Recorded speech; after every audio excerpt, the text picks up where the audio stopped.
കിളിമാനൂർ പുളിമാത്ത് ജനവാസ മേഖലയിൽ അജ്ഞാതർ മാലിന്യം തള്ളിയതായി പരാതി. കാരേറ്റ് സ്വദേശി ഷിബുവിന്റെ ഉടമസ്ഥതയിലുള്ള പുരയിടത്തിലാണ് കഴിഞ്ഞ ദിവസം മാലിന്യം തള്ളിയത്.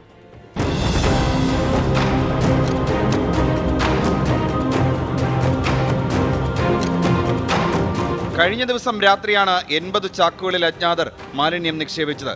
സമീപത്തെ സ്കൂളിലേക്ക് പോകുന്ന വിദ്യാർത്ഥികൾ ഉൾപ്പെടെ കാൽനട യാത്രക്കാർ സഞ്ചരിക്കുന്ന വഴിക്ക് സമീപമാണ് മാലിന്യ നിക്ഷേപം ശ്രദ്ധയിൽപ്പെട്ട പരിസരവാസികൾ സ്ഥലമുടമയെ വിവരം ധരിപ്പിക്കുകയായിരുന്നു. തുടർന്ന് സ്ഥലമുടമ പുളിമാത്ത് ഗ്രാമപഞ്ചായത്തിലും കിളിമാനൂർ പോലീസിലും ആരോഗ്യവകുപ്പിലും പരാതി നൽകി. ലോഡ് കണക്കിന് വേസ്റ്റാണ് ഈ പുരയിടത്തിൽ കൊണ്ട് തട്ടിയിരിക്കുന്നത്. അങ്ങനെ ഇത് ഞാൻ അറിഞ്ഞ ഉടനെ വാർഡ് മെമ്പറെ വിളിച്ച് പറഞ്ഞപ്പോൾ അവർക്ക് ഒന്നും ചെയ്യാൻ പറ്റത്തില്ല എന്ന് പറഞ്ഞു. പിന്നെ ഞാൻ പുളിമാത്ത് ഗ്രാമപഞ്ചായത്തിലും കിളിമാനൂർ സ്റ്റേഷനിലും ഹെൽത്ത് സെൻ്ററിലും ഞാൻ പരാതി കൊടുത്തിട്ടുണ്ട്.